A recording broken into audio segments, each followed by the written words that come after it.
deslocada, ela não está desmembrada dessa luta das mulheres. Eu falo muito das mulheres porque é meu objeto de pesquisa, da década de 80. Então as mulheres precisaram falar, ó, precisamos de um SUS, né? O movimento das panelas vazias, o movimento pela reabertura democrática para a gente conseguir onde a gente está. E aí vem um governo mais à esquerda, mais progressista, que consegue a classe artística, né, começa a se enxergar. Eu estou falando da classe artística periférica, porque o pessoal da classe média, isso já existia, já se viam enquanto trabalhadores, já acessavam isso.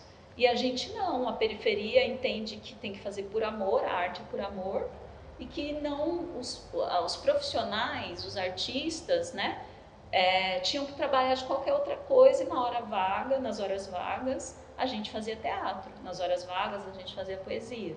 Então a gente não se via enquanto trabalhadores da cultura. Com essa conquista da classe trabalhadora, que vai no desdobramento dessa conquista, faz com que a gente se reconheça enquanto trabalhadores da cultura. Dentro da classe trabalhadora, a gente também faz parte de uma categoria que historicamente foi negada, porque a gente nunca se viu enquanto artistas, a gente nunca se viu enquanto produtores culturais. Então, eu acho que falar disso é bastante importante também, né, de como que a gente se vê enquanto trabalhadores da cultura, que vai fazer a gente pensar em políticas públicas que remunere os trabalhadores da cultura. Então, o que o Floema estava falando lá em 2010, 2011, é resultado do movimento de mulheres, é resultado do movimento negro, é resultado da luta do hip hop da década de 80, né, 80, 90, os anos 2000. Então a gente é resultado de um processo histórico, eu acho que é o mais importante de ressaltar. E o quanto esses processos, né, ele precisa estar no nosso presente, né? A gente não pode se perder da luta. Essa é uma questão. E aí eu vou entrar no Coragem a partir de 2020. E quando a gente olha para o lado, todo esse espaço de vulnerabilidade, muitos de nós não tinham dinheiro para pagar o aluguel. Assim.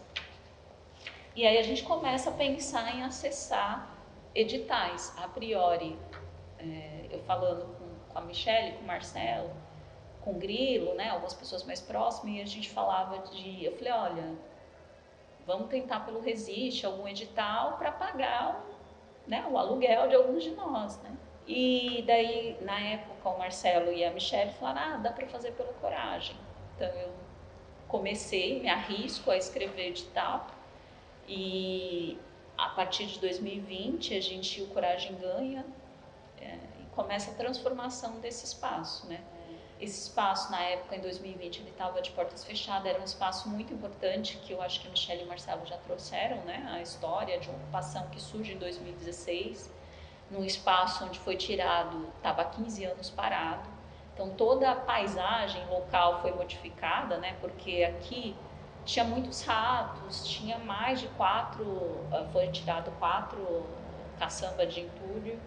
Então, os comércios locais, não dava para ter uma lanchonete do lado se aqui tinha rato, né? Se as pessoas em situação de rua estavam morando aqui, mas de uma maneira precarizada, porque não tinha estrutura, né? Não tinha infraestrutura para que as pessoas estivessem aqui. Então, aqui era um lugar que proliferava ratos e baratas, né?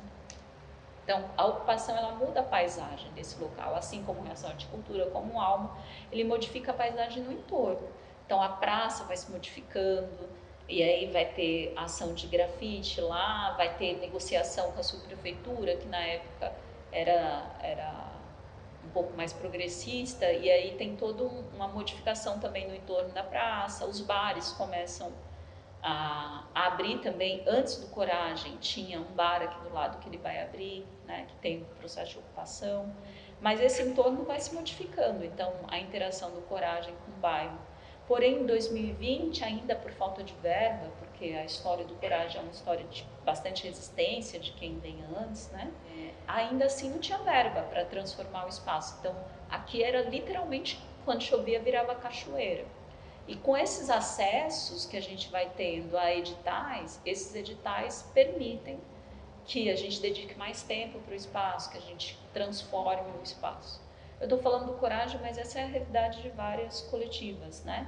De vários espaços de ocupações da quebrada. Então, os trabalhadores conseguem permanecer no espaço, às vezes dedicação exclusiva, que antes a gente não conseguia fazer, né? Não é ainda uma realidade para a gente, mas alguns de nós, para a maioria de nós, mas alguns de nós ainda conseguem ter uma dedicação um pouco maior a um espaço como esse.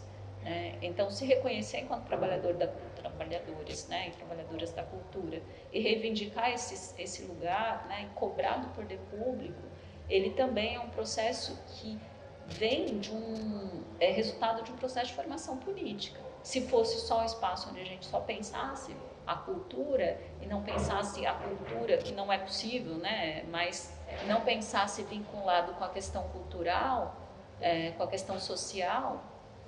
Então, esse histórico, esse desdobramento que vem das lutas da década de 80, que vem das outras ocupações culturais, ela é muito importante, né? Porque, como eu disse, quem compõe a Coragem, a maioria é dissidente de outros coletivos, né?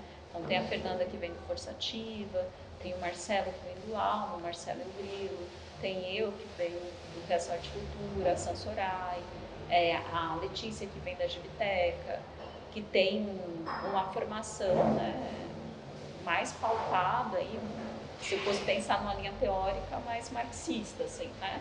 A gente gostaria de estudar mais, mas ainda assim a base teórica ainda vem mais nesse lugar de transformação e da revolução, assim, ligada à pauta da revolução mesmo, de transformar, e a revolução pensando a partir do nosso lugar de ser, né, do cotidiano. Então, como que a gente constrói esses espaços.